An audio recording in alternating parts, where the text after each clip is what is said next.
Washington, CNN, as pressure mounts around the country demanding the removal of monuments lionizing the Confederacy, President Donald Trump said Tuesday that the removal of such monuments is changing history. "I wonder, is it George Washington next week?"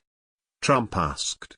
Trump, in an agitated back and forth with reporters in Trump Tower, defended members of the Unite the Right protest last weekend in Charlottesville, Virginia, where a white supremacist has been charged with murder for ramming a car into a crowd of counter-protesters. He went on to make a slippery slope argument, equating Confederate General Robert E. Lee with presidents like Washington and Thomas Jefferson, who were slave owners. Trump said while he condemned the neo-Nazi elements of the protest, some protesters were there for acceptable purposes. "I've condemned neo-Nazis. I've condemned many different groups. But not all of those people were neo-Nazis, believe me," Trump said. Not all of those people were white supremacists, by any stretch. Those people were also there because they wanted to protest the taking down of a statue of Robert E. Lee. Charlottesville, like many southern towns across the U.S., has grappled with its Confederate legacy and the decision in the past to honor men who fought to keep the institution of slavery alive. Earlier this year, the city of New Orleans removed several of its Confederate memorials, marking the end of the project by bringing down a statue of Robert E. Lee in May.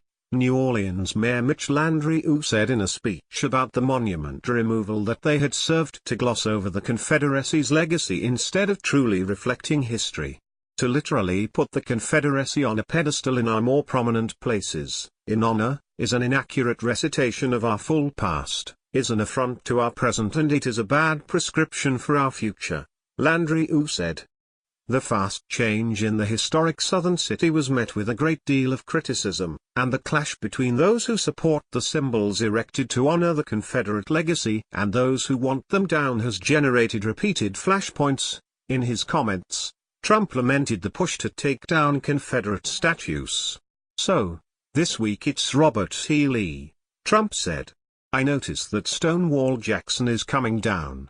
I wonder, is it George Washington next week, and is it Thomas Jefferson the week after?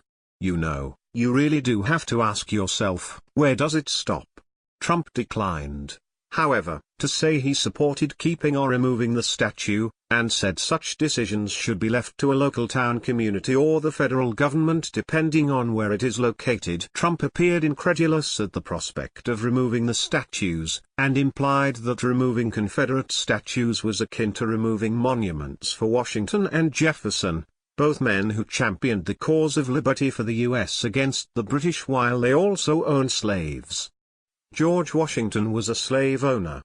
Was George Washington a slave owner? So will George Washington now lose his status?